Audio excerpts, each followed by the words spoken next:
통장에 찍힌 숫자를 보는 순간 손이 떨렸습니다. 8억.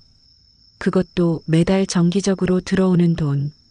20년 전, 결혼 전 임신했다고 집에서 쫓겨났던 그 며느리가 말입니다.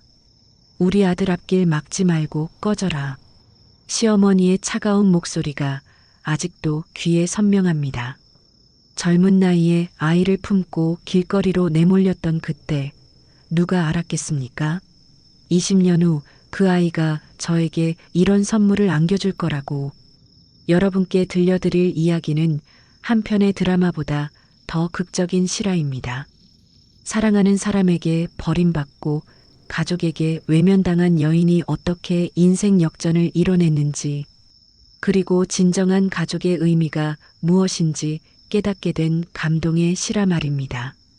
1997년 겨울, 저는 23이었습니다. 대학교 4학년 취업을 앞둔 평범한 여대생이었죠. 그런데 갑자기 찾아온 임신 소식이 제 인생을 완전히 바꿔놓았습니다. 영희야, 우리 결혼하자. 남자친구 현우가 제 손을 잡으며 말했을 때 세상이 환하게 보였습니다. 하지만 그 행복은 오래가지 않았습니다. 현우의 집에 인사를 드리러 갔던 그날이 악몽의 시작이었거든요. 뭐라고? 지금 임신했다고? 시어머니가 되실 분의 목소리가 점점 차가워졌습니다. 어머니, 저희가 책임지고. 책임? 내가 뭘 안다고 책임을 져? 우리 현우는 대기업에 취직이 확정됐어. 지금 결혼하면 모든 게 물거품이 돼. 그 순간 현우가 제 손을 놓더군요. 사랑한다고 결혼하자고 했던 그 사람이 어머니 앞에서는 한마디도 못하고 있었습니다. 영희 씨, 미안하지만 아이는 지우세요. 우리 현우한테는 더 좋은 인연이 기다리고 있어요. 가슴이 무너지는 소리가 들렸습니다. 뱃속의 아이를 지우라니, 그것도 아이 아버지의 어머니가. 안 됩니다. 제가 혼자라도 키우겠습니다. 제가 고개를 젓자 시어머니의 얼굴이 일그러졌습니다. 그럼 현우한테는 절대 연락하지 마세요. 우리 아들 앞길 막지 말고 당장 꺼지세요. 그렇게 저는 사랑하는 사람에게서 버림받았습니다. 하지만 이것은 끝이 아니었습니다. 진짜 시작이었죠. 집으로 돌아와 부모님께 상황을 말씀드렸을 때 하늘이 무너지는 것 같았습니다. 영희야, 어떻게 이런 일이. 어머니가 주저앉으시더군요. 아버지는 한마디도 없이 담배만 피우셨습니다. 아빠, 엄마, 저 혼자라도 잘 키울 수 있어요. 하지만 부모님의 반응은 차가웠습니다. 1990년대 말, 아직 미혼모에 대한 사회의 시선이 곱지 않던 시절이었거든요. 내가 뭘 안다고 혼자 아이를 키운다는 거니? 현실을 봐라, 영희야. 아버지의 말씀이 뼈아프게 다가왔습니다. 하지만 포기할 수 없었습니다. 뱃속의 아이를 지킬 수 없다면 제가 엄마가 될 자격이 없다고 생각했거든요. 결국 집을 나와 고시원에서 생활하기 시작했습니다. 3평도 안 되는 작은 방에서 임신한 몸으로 아르바이트를 하며 버텼습니다. 편의점 야간 알바, 전단지, 배포, 설거지까지 닥치는 대로 일했습니다. 배가 불러올수록 일자리 구하기는 더 어려워졌지만 포기하지 않았습니다. 임신 8개월이 되던 어느 날 길에서 쓰러졌습니다. 영양실조와 과로가 겹쳤던 거죠. 병원에서 깨어났을 때 침대 옆에 앉아있던 분이 계셨습니다. 깨어나셨군요. 괜찮으세요? 50대 중반쯤 되어 보이는 여성분이었습니다. 인자한 미소를 지으며 제 손을 꼭 잡아주시더군요. 제가 누구시죠? 병원에서 연락할 가족이 없다고 해서요. 저는 이 병원에서 자원봉사를 하는 박순자라고 합니다. 순자 언니는 그날부터 제게 천사 같은 존재가 되어 주었습니다. 혼자 아이를 키우는 미혼모들을 돕는 단체에서 활동하고 계셨거든요. 영희야, 넌 혼자가 아니야. 우리가 있잖아. 순자 언니의 말에 그동안 참았던 눈물이 쏟아졌습니다. 버림받고 외면당한 저에게 처음으로 따뜻한 손을 내밀어 주신 분이었거든요. 1998년 3월 드디어 아들 준호를 낳았습니다. 작고 여린 아이를 품에 안는 순간 세상 모든 게 달라 보였습니다. 엄마가 꼭 지켜줄게. 아무도 널 외롭게 하지 않을 거야. 준호에게 속삭이며 다짐했습니다. 이 아이만큼은 따뜻한 사랑 속에서 키우겠다고. 하지만 현실은 녹록하지 않았습니다. 신생아를 키우며 일하기는 하늘의 별 따기였거든요. 밤에는 아이가 울고 낮에는 일하러 나가야 하니 몸이 나만하질 않았습니다. 그때 순자 언니가 제안을 하나 해주셨습니다. 영희야, 내 큰오빠가 아들이 없어서 호적 입양을 원하신다고 하는데 어떠니? 처음에는 망설였습니다. 제 아들을 남의 호적에 올린다는 게 쉽게 받아들여지지 않았거든요. 걱정하지 마. 명목상 입양일 뿐이야. 내가 키우는 건 똑같고 다만 아이가 좀 더 안정적인 환경에서 자랄 수 있게 하는 거야. 큰아버지는 사업에 성공하셨지만 자식이 없어 늘 아쉬워하셨다고 했습니다. 준호를 친손자처럼 아껴주시겠다고 약속해 주셨죠. 고민 끝에 받아들였습니다.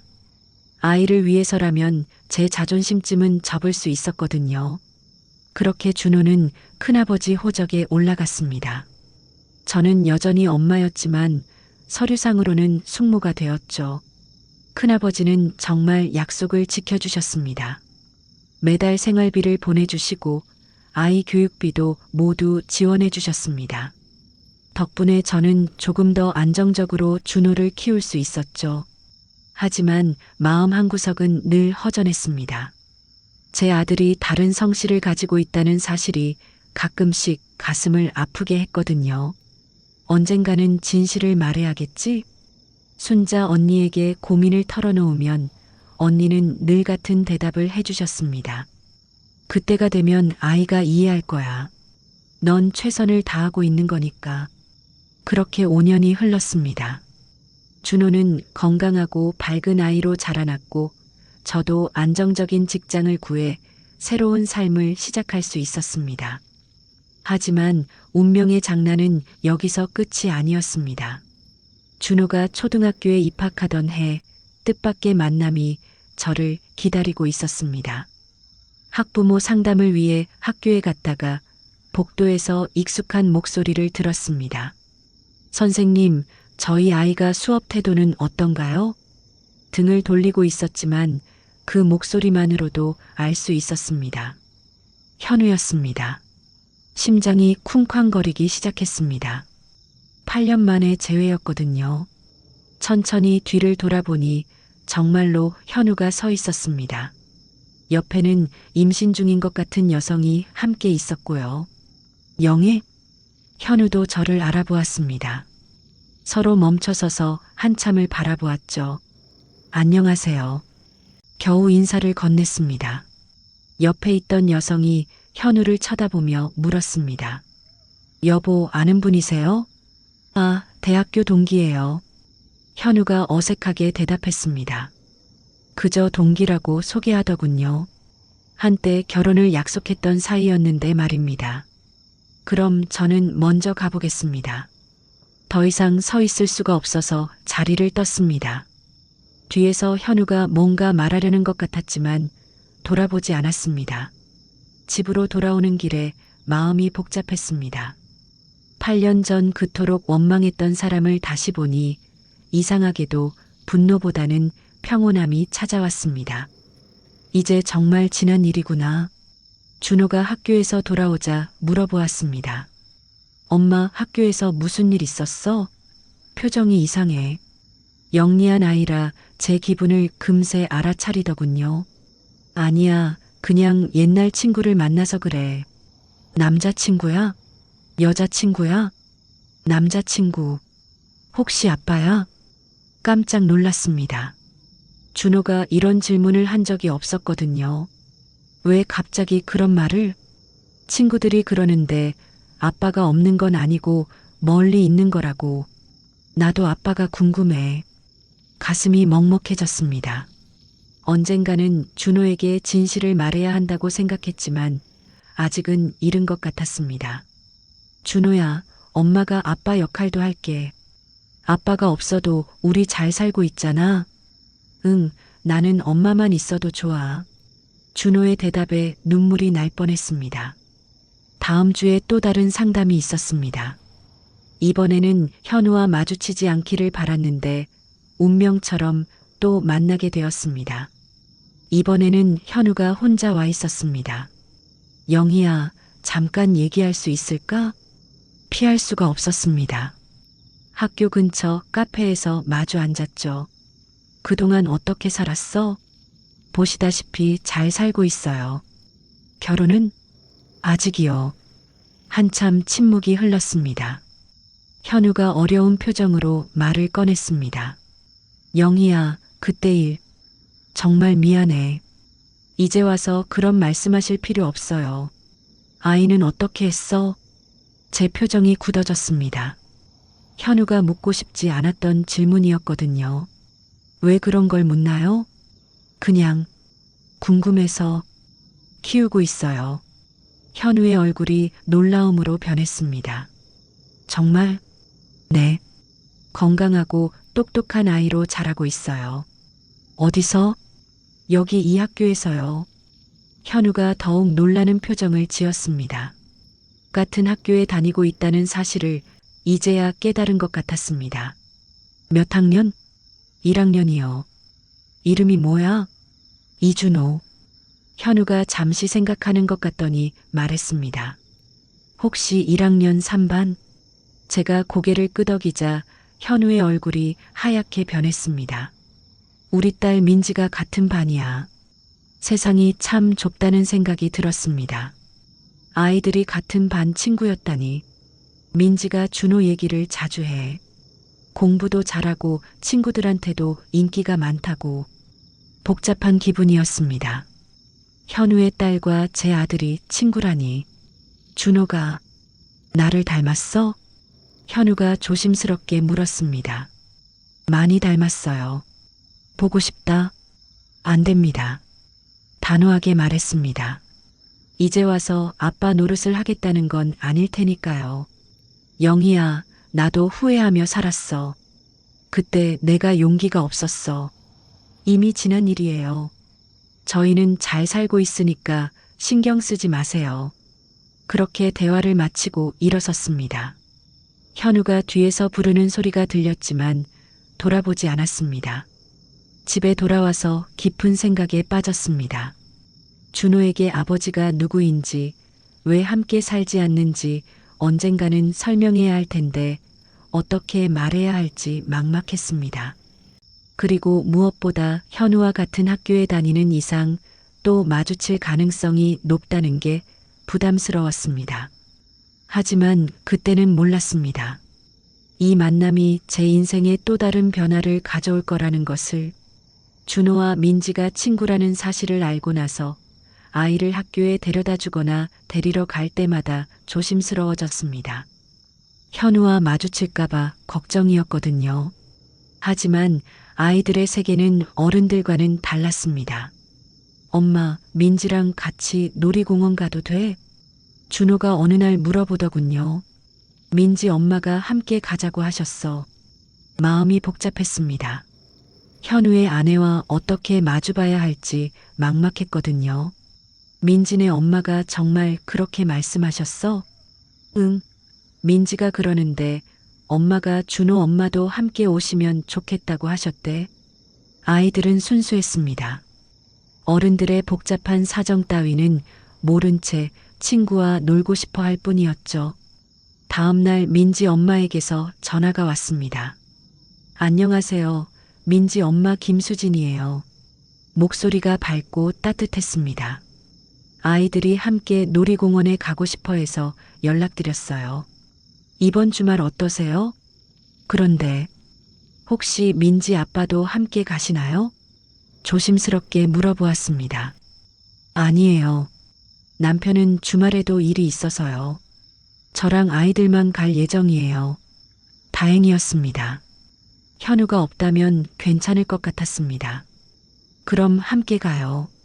주말에 놀이공원에서 만난 수진 씨는 정말 좋은 분이었습니다. 아이들을 따뜻하게 대해주시고 저에게도 친근하게 다가와 주셨죠. 준호가 정말 똑똑하더라고요. 민지가 늘 준호 얘기를 해요. 민지도 착한 아이예요. 준호가 학교에서 제일 친한 친구라고 하더라고요. 아이들은 놀이기구를 타며 깔깔거리고 웃었습니다. 그 모습을 보며 마음이 따뜻해졌습니다. 그런데 준호 아빠는 어디 계세요? 오늘 바쁘셔서 못 오신 건가요? 수진 씨의 질문에 순간 당황했습니다. 아, 준호 아빠는 없어요. 아, 죄송해요. 제가 실수했네요. 괜찮아요. 수진 씨가 더 이상 묻지 않아서 고마웠습니다. 그날부터 수진 씨와 자주 만나게 되었습니다. 아이들이 놀 때 함께 커피를 마시며 이런저런 얘기를 나눴죠. 준호를 혼자 키우시는 거예요? 어느 날 수진 씨가 조심스럽게 물어보았습니다. 네. 쉽지 않지만 잘하고 있어요. 정말 대단하세요. 저는 남편이 있어도 힘든데.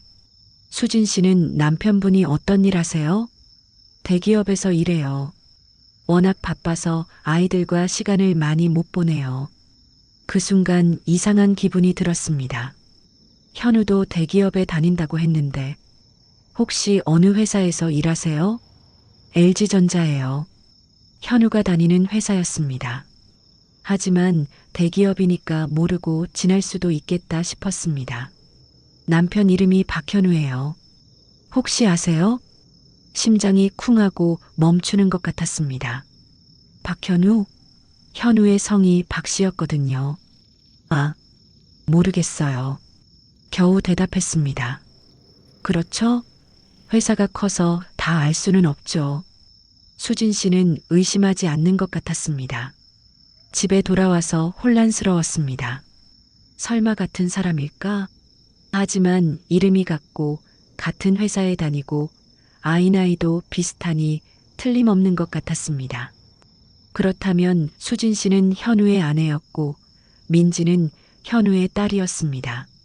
그리고 준호와 민지는 이복 남매였던 거죠. 엄마, 괜찮아? 준호가 걱정스럽게 물어보았습니다. 응, 괜찮아. 하지만 마음은 전혀 괜찮지 않았습니다. 어떻게 해야 할까? 수진 씨에게 진실을 말해야 할까? 아니면 모른 척하고 지내야 할까? 무엇보다 준호와 민지는 어떻게 해야 할까? 아이들은 이복 남매라는 사실도 모른 채 친구로 지내고 있는데 밤늦게까지 고민하다가 순자 언니에게 전화를 걸었습니다. 언니 상담 좀 해주세요. 상황을 설명하자 순자 언니가 한숨을 쉬었습니다. 참 복잡하게 얽혔네. 어쩌면 좋을까? 언니라면 어떻게 하겠어요? 일단은 모른 척하고 지내보자. 아이들이 친구로 지내는데 굳이 어른들이 나서서 복잡하게 만들 필요는 없어. 하지만 언젠가는 알게 될 텐데요. 그때 가서 생각해보자. 지금 당장 결정할 일은 아니야. 언니의 말이 맞는 것 같았습니다. 섣불리 행동했다가는 모든 게 망가질 수 있었거든요. 하지만 마음이 편하지는 않았습니다. 수진 씨를 속이고 있다는 죄책감과 언젠가 모든 게 밝혀질 거라는 불안감이 계속 따라다녔거든요. 수진 씨와의 만남이 계속되면서 점점 가까워졌습니다. 그분은 정말 좋은 사람이었거든요. 준호를 친아들처럼 아껴주시고 저에게도 진심으로 대해주셨습니다. 영희 씨, 준호 같은 아들이 있어서 부럽네요. 무슨 말씀을요? 민지도 정말 예쁘고 착해요. 민지는 아빠를 쏙 빼닮았어요. 성격도 그렇고 현우를 닮았다는 말에 가슴이 쓰렸습니다. 준호도 현우를 많이 닮았거든요. 어느 날 수진 씨가 고민을 털어놓았습니다. 영희 씨, 사실 저희 남편이 예전에 연애했던 사람과 아이를 가진 적이 있었대요. 깜짝 놀랐습니다. 현우가 수진 씨에게 그 얘기를 했다는 건가요? 그래서 어떻게 되었나요? 그 여자분이 아이를 지우지 않겠다고 해서 연락이 끊어졌대요. 남편은 그 아이가 어떻게 됐는지 몰라서 늘 마음에 걸린다고 하더라고요. 제 손이 떨렸습니다. 현우가 저와 준호를 그리워하고 있었다니. 그래서 요즘 더 우울해하는 것 같아요. 특히 준호를 보면 더 그런 것 같아서요. 왜? 준호를 보면 그러시는 것 같아요? 나이가 비슷해서 그런가 봐요. 자기 아이였다면 준호 정도 나이일 거라고 하면서요. 가슴이 답답해졌습니다. 현우가 준호를 볼 때마다 자신의 아이를 떠올린다니. 영희 씨, 혹시 그 여자분을 아세요? 대학교 동기셨다고 하던데. 순간 온몸이 굳었습니다. 수진 씨가 눈치챈 걸까요? 잘 모르겠어요. 김영이라는 분인데요. 더 이상 숨길 수 없었습니다. 제 이름까지 알고 계시다니. 수진 씨, 혹시 영희 씨가 그분인가요? 수진 씨의 눈에 눈물이 맺혔습니다. 이미 눈치채고 계셨던 것 같았습니다. 죄송해요. 고개를 숙였습니다. 그럼 준호가 현우 씨 아들이에요. 한참 침묵이 흘렀습니다. 수진 씨가 조용히 눈물을 흘리시더군요. 왜 말씀만 해주셨어요? 어떻게 말씀드려야 할지. 민지와 준호가 남매라는 거네요. 네. 또 침묵이 흘렀습니다. 수진 씨가 휴지로 눈물을 닦으시더니 말씀하셨습니다. 남편한테 말해야겠어요. 그러세요. 영희 씨는 어떻게 하실 거예요? 잘 모르겠어요. 준호가 아직 어려서. 아이들은 어떻게 하죠? 계속 친구로 지내도 될까요? 그건 수진 씨가 결정하세요. 저는 상관없어요. 준호를 정말 좋아하거든요. 민지도 그렇고요. 다행이었습니다. 수진 씨가 이해해 주신다니. 하지만 언젠가는 아이들에게도 말해야겠죠? 그렇겠죠. 그날 밤 현우에게서 전화가 왔습니다. 영희야, 수진이한테 들었어. 네. 미안해. 이렇게 복잡하게 만들어서. 이미 지난 일이에요. 준호를 만날 수 있을까? 예상했던 질문이었습니다. 준호에게는 아직 말하지 않았어요. 언제 말할 거야? 좀 더 클 때까지 기다리려고요. 나도 기다릴게. 하지만 언젠가는. 알아요. 전화를 끊고 나서 깊은 생각에 빠졌습니다. 이제 모든 게 복잡해질 것 같았습니다. 하지만 한편으로는 홀가분하기도 했습니다. 더 이상 숨기지 않아도 되니까요. 준호가 중학교에 올라가던 해 마침내 아이에게 진실을 말할 때가 왔습니다. 준호야, 엄마가 중요한 얘기를 해줄게. 무슨 얘기? 너의 아빠에 대한 얘기야. 준호의 표정이 진지해졌습니다. 15살이 된 아이는 이제 충분히 이해할 수 있는 나이였거든요. 천천히 모든 이야기를 해주었습니다. 어떻게 현우를 만났는지, 왜 헤어지게 되었는지, 그리고 민지가 이복 여동생이라는 것까지. 그럼 민지 아빠가 내 친아빠라는 거야? 그래. 준호가 한참 생각하더니 물었습니다. 왜 이제야 말해줘? 너무 어렸으니까. 이해하기 어려울 것 같아서. 아빠를 원망해? 뜻밖의 질문이었습니다. 예전에는 그랬어. 하지만 이제는 아니야.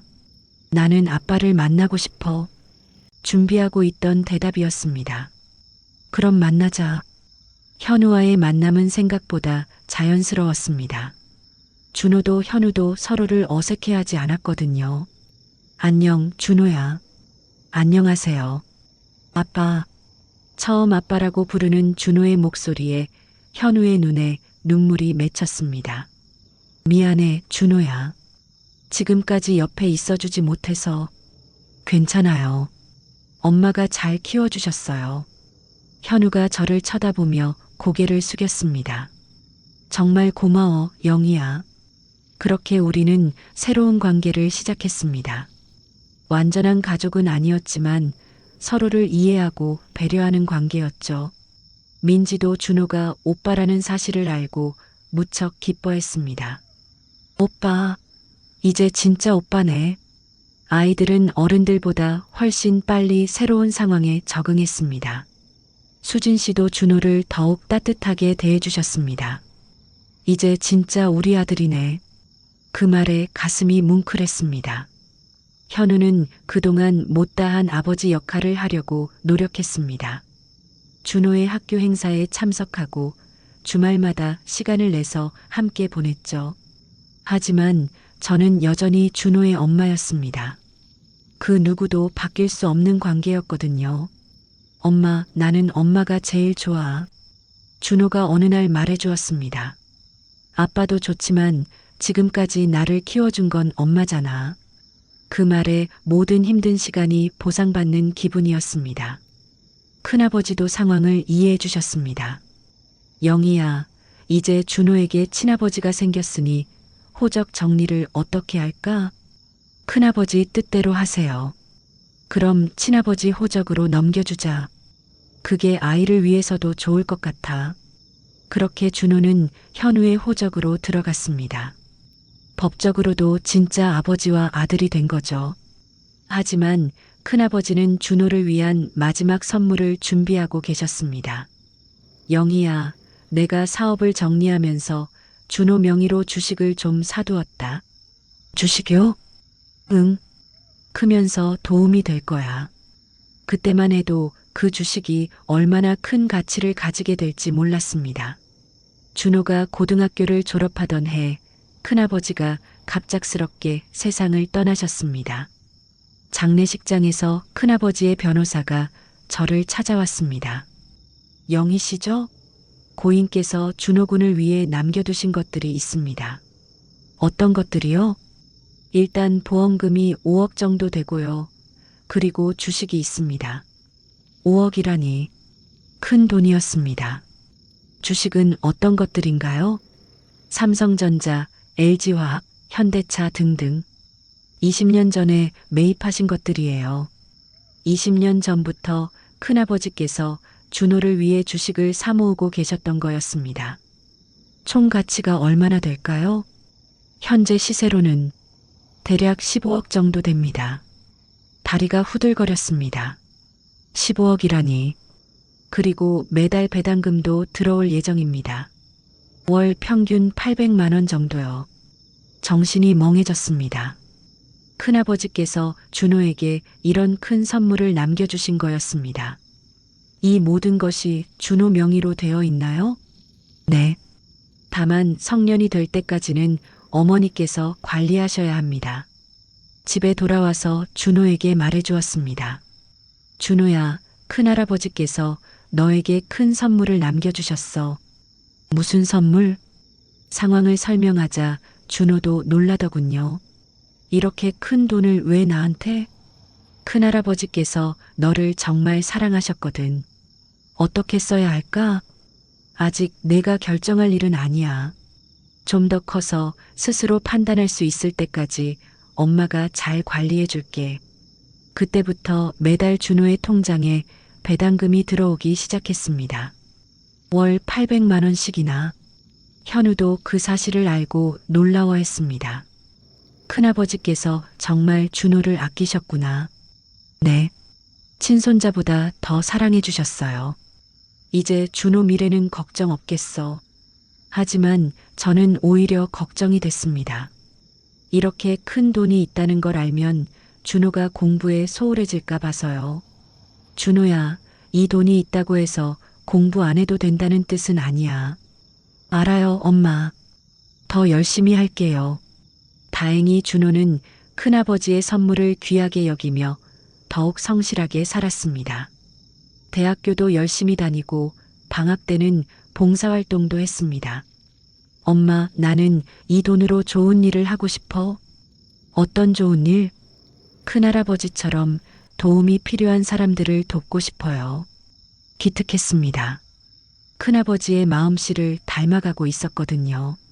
준호가 대학교 3학년이 되던 해 또 다른 놀라운 일이 일어났습니다. 큰아버지께서 사두신 주식들이 급등한 거였습니다. 특히 반도체 관련 주식들이 몇 배로 올랐죠. 영희 씨, 준호군 주식 가치가 지금 50억을 넘었어요. 변호사의 전화를 받고 깜짝 놀랐습니다. 50억이요? 네. 그리고 배당금도 늘어서 이제 월 2천만 원 정도 나올 것 같습니다.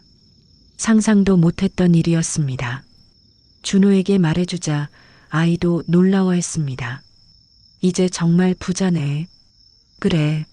하지만 이 돈을 어떻게 쓸지 신중하게 생각해야 해. 네, 엄마. 준호가 성인이 되고 나서 우리 가족에게는 새로운 화두가 생겼습니다. 바로 결혼과 미래에 대한 것이었죠. 엄마, 나는 결혼하면 와이프를 우리 집으로 데려올게. 왜? 엄마 혼자 두고 갈 수 없어요. 가슴이 뭉클해졌습니다. 그동안 준호를 키우면서 힘들었던 모든 순간들이 보상받는 기분이었거든요. 준호야, 엄마는 괜찮아. 아니에요. 엄마가 나를 지켜준 것처럼 이제는 내가 엄마를 지켜줄 거예요. 현우도 그런 준호를 기특해 했습니다. 영희야, 준호가 정말 잘 컸어. 다 내 덕분이야. 현우 씨도 도와주셨잖아요. 나는 나중에 합류한 거고 진짜로 키운 건 너야. 그런 현우를 보면서 이상한 감정이 들었습니다. 20년 전에는 그토록 원망스러웠는데 이제는 감사한 마음이 더 컸거든요. 만약 그때 우리가 결혼했다면 어땠을까? 어느 날 현우가 조심스럽게 물어보았습니다. 글쎄요. 잘 모르겠어요. 후회해? 아니요. 지금이 좋아요. 정말 그랬습니다. 힘들었지만 제 힘으로 준호를 키웠다는 자부심이 있었거든요. 수진 씨와도 이제는 진짜 가족 같은 사이가 되었습니다. 영희 씨, 정말 고마워요. 뭐가요? 준호를 이렇게 잘 키워주셔서, 민지에게도 좋은 오빠가 되어줘서, 저야말로 고마워요. 민지를 통해 준호가 가족의 소중함을 배웠어요. 민지도 이제 대학생이 되어 더욱 성숙해졌습니다. 영희 이모, 저 오빠가 자랑스러워요. 왜? 착하고 똑똑하고 돈도 많잖아요. 돈이 제일 중요한 게 아니야. 알아요. 마음이 제일 중요하죠. 그런 민지를 보면서 준호와 정말 남매 같다는 생각이 들었습니다. 준호가 대학교를 졸업하고 취직을 준비할 때 의외의 결정을 내렸습니다. 엄마, 나는 사회복지 쪽 일을 하고 싶어요. 사회복지? 네. 큰할아버지가 남겨주신 돈으로 재단을 만들어서 도움이 필요한 사람들을 돕고 싶어요. 기특했습니다. 돈이 있다고 해서 놀고 먹으려는 게 아니라 더 의미 있는 일을 하려고 하다니. 특히 저처럼 미혼모 가정의 아이들을 돕고 싶어요. 왜? 엄마가 얼마나 힘들었는지 아니까요. 그런 엄마들과 아이들에게 도움이 되고 싶어요. 눈물이 났습니다.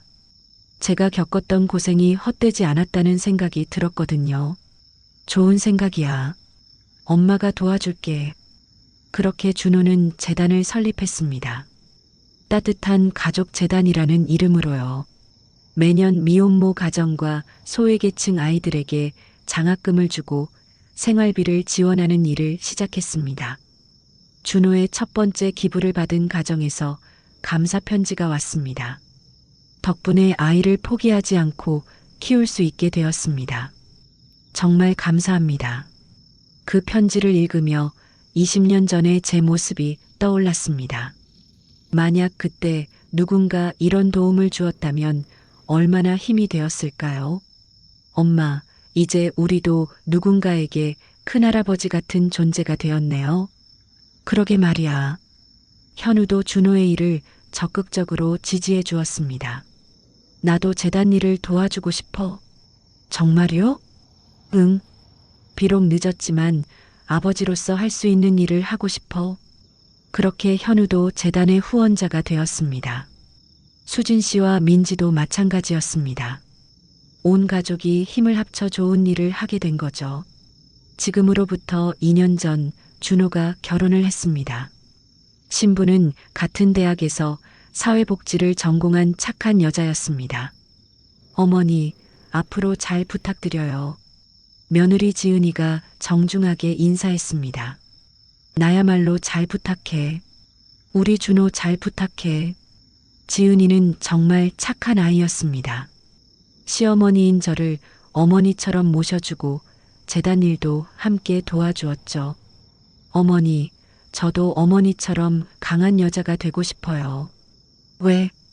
어머니가 준호를 혼자 키우신 이야기를 들으니까 정말 대단하시더라고요. 그때는 그렇게 할 수밖에 없었어. 저도 어머니처럼 어떤 어려움이 와도 이겨낼 수 있는 엄마가 되고 싶어요. 그런 지은이를 보면서 제 젊은 시절이 떠올랐습니다. 결혼 1년 후 지은이가 임신을 했습니다.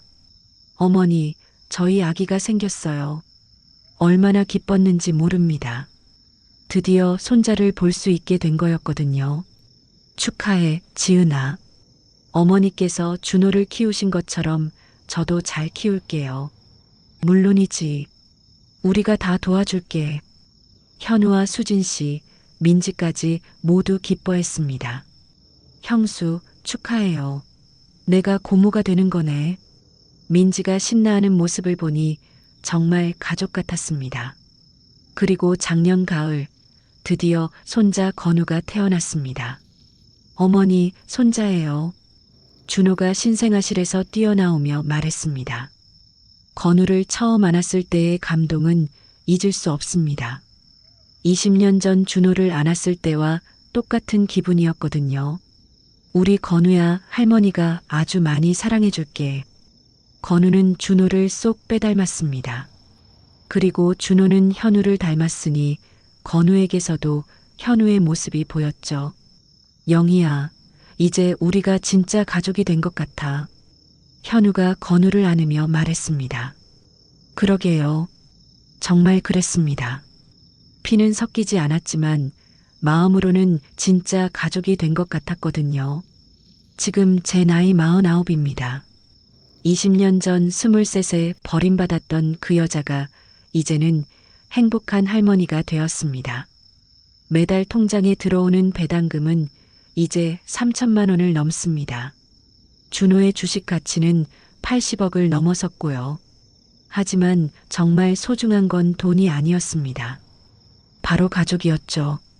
준호가 매일 저녁 퇴근하면서 들르는 것, 지은이가 건우와 함께 놀러 오는 것, 현우와 수진 씨, 민지까지 명절 때마다 모여서 함께 시간을 보내는 것.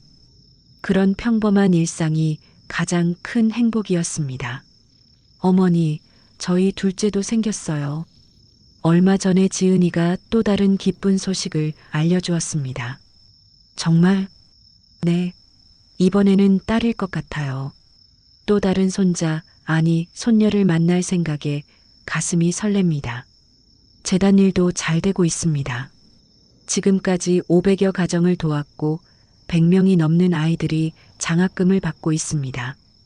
얼마 전에는 제가 도운 한 미혼모가 찾아왔습니다.